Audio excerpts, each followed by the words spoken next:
Story నచ్చితే subscribe చేసుకోవచ్చు కదా. హిందూ అమ్మమ్మ పద, గుడికి చాలా టైం అయింది.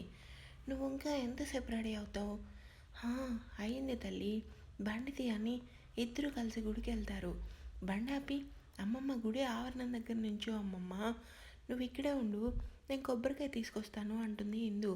తొందరగా రా తల్లి అని అక్కడున్న చెట్లు నీటి దగ్గర కూర్చొని హిందూని చూస్తూ మనసులో చిన్నతనంలో నీకు ఎంతో ఇష్టమైన అమ్మమ్మ నీకు దూరమైందని, అప్పటి నుంచి నన్ను నాన్నమ్మ అని పిలవటం మానేసి అమ్మమ్మ అంటూ నా మాటకి నువ్వెప్పుడూ ఎదురు చెప్పలేదు. నేను ఎంత చెప్తే అంత అంటూ నా పెంపకం పెరిగి ఈరోజు నిన్ను చూస్తుంటే నాకే ఆశ్చర్యం వేస్తుంది. నీ తెలివి, నీ ఆలోచన విధానం, నీ పనితనం ఎవరికి రాదు తల్లి అనుకుంటూ ఆలోచిస్తూ ఉండగా, అమ్మమ్మ ఏ లోకంలో ఉన్నావు, పద లోపలికి వెళ్దామంటుంది హిందూ. గాయత్రి నవ్వుతూ, నీకు ఈ గుడి పిచ్చి ఎప్పుడు పోతుంది హిందూ? ఈ వయసులో లవ్ చేసి ఎంజాయ్ చేయాలి కానీ నువ్వు మాట్లాడితే గుడి గోపురాలంటూ దేవుడి చుట్టూ తిరుగుతూ ఉంటావు. కాస్త అందంగా పొడుగ్గా నల్లని మీసికట్టున్న అందమైన అబ్బాయిని చూసి లవ్ చేసి పెళ్లి చేసుకోవే, నీకు పుణ్యం ఉంటుంది. అమ్మమ్మ నువ్వు మారవా? ముందు లోపలికి పదా. నీకు వయసు అయినా నీ ఆలోచన విధానంలో ఏ మార్పు రాలేదు. నవ్వుతూ, అవునే, మీ తాతగారు ఉన్నప్పుడు నన్ను అస్సలు వదిలేవారు కాదు. ఊరందరికీ ముందు పులిలా ఉన్న గదిలోకి వచ్చేసరికి నా ముందు పిల్లిలా అని ముసిముసిగా నవ్వుతూ ఉంటే, ఒసే అమ్మమ్మ ఇది గుడి, ఏంటి ఆ మాటలు? కొంచెం కూడా నీకు సిగ్గులేదు.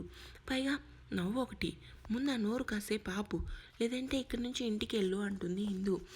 ఎందుకే ఇప్పుడు ఏమైందని? అంత కోపం ఏదో మనవరాలు కదా అని చెప్పాను. అయినా నీకు చెప్పడం నా బుద్ధి తక్కువ పని. నీకు ఏ గుడి గోపురాలు కరెక్ట్ అంటూ లోపలికి వెళ్ళారు. కార్ దిగి బయట నుంచొని ఉంటాడు సూర్య. రే సూర్య అని సూర్య దగ్గరకు వచ్చి లోపలికి వెళ్దాం పదా అంటారు గౌతమ్. ఎందుకు నాన్న? ఆ దేవుడు నాకు ఎప్పుడు మంచి మాత్రమే చేశాడు, కానీ ఇప్పుడు నాకు ఇష్టమైన దానిని దూరం చేసి నా మనసుకు తీరని గాయపడని గుండెలా చేశాడని మనసులో బాధపడుతూ ఉండగా, గుడ్ మార్నింగ్ సార్, గౌతమ్ గారు అంటాడు చారి. నీకు ఎన్నిసార్లు చెప్పాలి చారి, బయట అలా పిలవద్దని. చారిని హత్తుకొని, ఎలా ఉన్నావు చారి, మా చెల్లేది? లోపలుంది అన్నయ్య, వదిన వాళ్ళు కూడా వచ్చారా? నవ్వుతూ, ఇదిగో నీ వెనకాలుంది చూడరా అంటాడు గౌతమ్. ఎలా ఉన్నావు వదిన, ఎప్పుడొచ్చారు అంటాడు చారి నవ్వుతూ. నిన్న వచ్చాం చారి, పదండి లోపలికి వెళ్దాం. సూర్య చేతిని పట్టుకుని, పదరా లోపలికి వెళ్దాం. అక్క మీరు వెళ్ళండి, నేనెందుకు ఇక్కడే ఉంటా అంటారు సూర్య. సూర్యని చూసి, నువ్వు లోపలికి రాకపోతే ఇదిగో లోపల ఉన్న నీ మేనల్లుడు నీ మీద అడుగుతాడు. అక్క పద లోపలికి వెళ్దామని అంజలి చేయబట్టుకుని లోపలికి వెళ్తాడు సూర్య. గుడిలో గంట కొట్టి దేవునికి నమస్కరించి మనసులో, పరమేశ్వర, ఈశ్వర, నా మనవరాలు పుట్టి పెరిగిన దగ్గర నుంచి నిన్నే నమ్ముకుని ఉంది, కానీ తనకి సరైన తన జీవితాన్ని రంగుల్లోకంగా మార్చే అబ్బాయిని తనకు తోడుగా పంపించు. ఇంతకు మించి నేను నిన్ను ఏమీ అడగను, ఇదే నా కోరిక అంటూ కనులు తెరిచి కొబ్బరికాయ కొట్టి హారతి తీసుకుని హిందూ వైపు చూస్తుంది. అమ్మమ్మ నేను గుడి చుట్టూ ప్రదక్షిణాలు చేసొస్తా, నువ్వు ఇక్కడే కూర్చొని ఉండని చెప్పి ప్రదక్షిణాలు చేయటం మొదలుపెట్టింది. అక్కడ ఉన్న ఒక సాధువు దగ్గరికి వెళ్ళింది గాయత్రి. నుదుటిని విభూది పెట్టుకుని మెడలో రుద్రాక్షాలు ధరించుకుని కూర్చుని అందరి జాతకాలు చూస్తూ ఉంటాడు. సాధువు గాయత్రిని చూడగానే నవ్వుతూ, కూర్చో తల్లి. సాధువు కాళ్ళకి నమస్కరించి హిందూ జాతకం సాధువు చేతిలో పెట్టింది. జాతకం అంతా పరిశీలించి, చూడు తల్లి, నీ మనవరాలు మహాజాతకురాలు. ఆ పరమేశ్వరుని మహాశివరాత్రి నాడు శివాంశతో జన్మించిన అమ్మాయి. ఆ పరమేశ్వరుని అనుగ్రహం కూడా ఉంది. ఇప్పుడు మీరు ఊహించిన విధంగా నీ మనవరాల జీవితం మలుపు తిరుగుతుంది. నువ్వు కంగారు పడకు, కానీ అంతా మంచికే. ఏం జరిగినా అంతా పరమేశ్వరుని మహిమ. ఏం చేసినా అంతా మంచికే. నువ్వు వెళ్ళి తల్లి అంటాడు.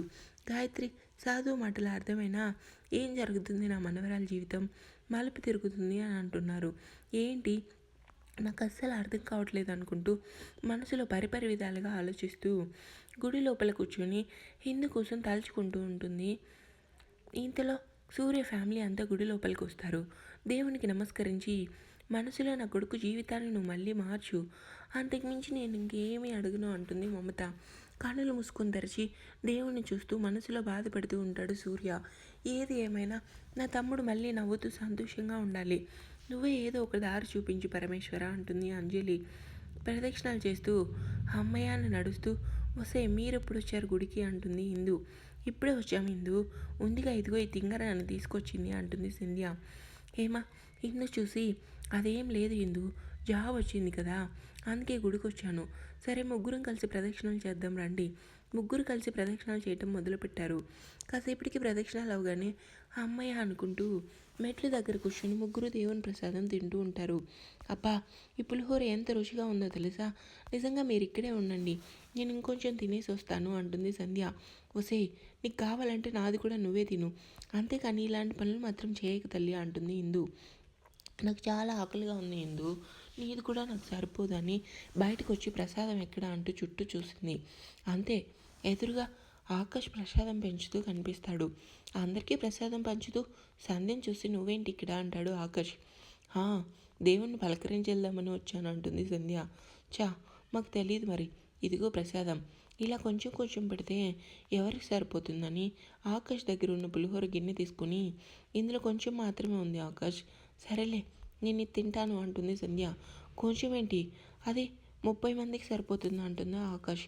అబ్బా ఆకాష్ కాసేపు సైలెంట్గా ఉండని అందులో ఉన్న పులిహార అంతా తినేసి సూపర్గా ఉంది ఇదిగో గిన్నె, థ్యాంక్స్ అంటుంది సంధ్య. అది కడుపా చెరువా, నువ్వు అసలు మనిషివేనా అంటాడు ఆకాష్. కోపంగా ఆకాశం చూసి సంధ్య మనసులో చెప్తా నీ పని అనుకుంటూ ఆకాశం డ్రెస్ చాలా అందంగా ఉంది. ఆకాష్ థ్యాంక్స్ అంటాడు. కాకపోతే అబ్బాయిలు వేసుకున్న బట్టలు వేసుకొని ఉంటే ఇంకా బాగుండేది. వాట్, ఇది శర్వాణి, చూస్తే తెలియడం లేదా నీకు, అందులో పెద్ద వింత ఏముంది, మేము వేసుకునే పంజాబ్ డ్రెస్లా ఉంటాయి, కాకపోతే మేము డ్రెస్ మీద చున్నీ వేసుకుంటాం, మీరు వేసుకోరు, అంతే తేడా. సరే బాయ్ ఆకాష్, నీ పని ఇక్కడ కాదు ఆఫీస్లో చెప్తా అనుకుంటూ ఉంటాడు. పక్కనున్న అమ్మాయిలు ఆకాష్ డ్రెస్ని చూసి నవ్వుతూ వెళ్తారు. మనసులో బరువంతా పోయి తీసింది సంధ్య అనుకుంటాడు. సూర్య దేవుని దర్శనం చేసుకొని హారతి తీసుకుంటూ ఉండగా ఫోన్ రావడంతో బయటకు వచ్చి ఒక చెట్టు దగ్గర నుంచి ఫోన్ మాట్లాడుతూ ఉంటాడు.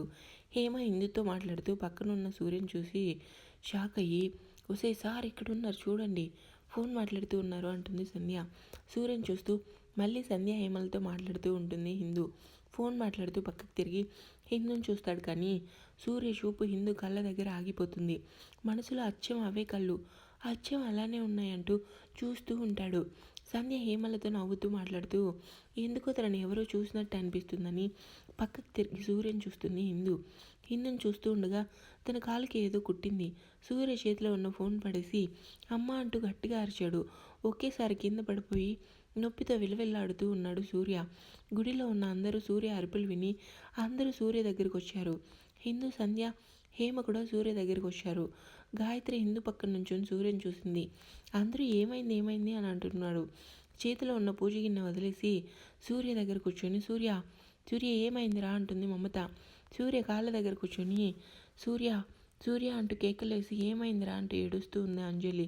శరీరం అంతా నీలం రంగులోకి మారుతుంది సూర్యది. అక్కడున్న జనం అందరూ ఆశ్చర్యపోతారు. సూర్య అంటూ గట్టిగా హక్ చేసుకొని ఏమైంది ఏమైంది అంటున్నాడు గౌతమ్. మాటలు రావటానికి కూడా గొంతు రావటం లేదు. తను ఊపిరి తీసుకోవడానికి కూడా కష్టంగా ఉంది సూర్యకి. సూర్య పరిస్థితిని చూసి అక్కడున్న జనం కూడా కంటతడి పెడతారు. తనకి ఏం జరుగుతుందో తెలియకుండానే కన్నీరు కారుస్తూ ఉంది హిందూ. హేమ, సంధ్య కూడా సూర్యని చూసి ఏడుస్తున్నారు.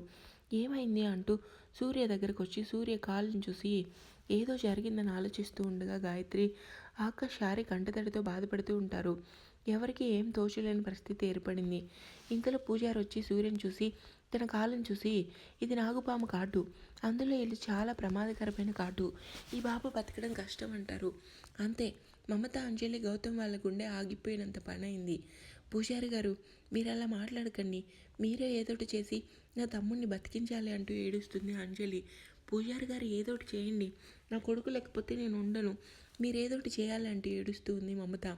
మీరు కంగారు పడకండి అని గుడిలో ఉన్న సాధు దగ్గరికి వెళ్తాడు పూజారి. కన్నులు తెరిచి విషయం అర్థమైంది, పూజారి ముందు పద అని ఇద్దరు కలిసి సూర్య దగ్గరికి వెళ్తారు. సూర్యని చూసి మనసులో ఈశ్వర ఇదంతా నువ్వు రాసిన తలరాత అంటూ మనసులో ఆలోచిస్తూ ఉండగా సాధువు కాళ్ళకి నమస్కరించి మీరే నా కొడుకును కాపాడాలి, లేదంటే నా కొడుకు నాకు దూరం అయితే నేను అసలు భరించలేనని కన్నీరు కారుస్తూ ఉంటాడు. మీరు బాధపడకండి అని కాసేపు ఆలోచించి పరిష్కారం ఉంది కానీ అది చాలా కష్టమైన పని అంటాడు. ఎంత కష్టమైనా సరే పర్వాలేదు, మీరు చెప్పండి గురూజీ అని ఏడుస్తూ ఉంది అంజలి. ఇది మామూలు నాగుపాము కాదు, కానీ చాలా అరుదైన విషపు జాతి పాము. దీనికి ఒకటే పరిష్కారం అని అందరి వైపు చూస్తుంటారు సాధువు. అందరూ సాధువు ఏం చెప్తారా అని ఆతృతగా ఎదురు చూస్తున్నారు.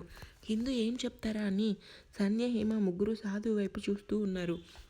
సాధువు సాక్షాత్తు శివాంశతో జన్మించిన శివరాత్రి నాడు పుట్టిన శిశువుని అనుగ్రహం పొందిన పెళ్లి కాని అమ్మాయి ఇతనికి ఇదిగో తన చేతుల్లో ఉన్న ఔషధం ఆకును చూపించి, ఆ అమ్మాయి ఇతని భార్యగా మారి ఈ ఔషధం ఆకుని తాకితే దీనికి ప్రయోజనం ఉంటుంది. ఇది వినటానికే వింతగా ఉంటుంది అని నాకు తెలుసు, కానీ ఇదే దీనికి పరిష్కారం. మీరు చెప్పిన దాని మీద మాకు నమ్మకం ఉంది గురూజీ. కానీ ఇప్పుడు మీరు చెప్పిన అలాంటి అమ్మాయిని ఎక్కడని తీసుకురావాలి? ఇప్పుడు అంత సమయం కూడా లేదు అని ఏడుస్తూ చెప్తుంది. సాధువు మాటలు విని షాక్లో ఉంటుంది హిందూ వైపు చూసి తన వైపు అడుగులు వేసి, అతని ప్రాణం నీ చేతుల్లో మాత్రమే ఉందిరా తల్లి అంటాడు. అయోమయంలో అర్థం కాక షాక్లో ఉంటుంది.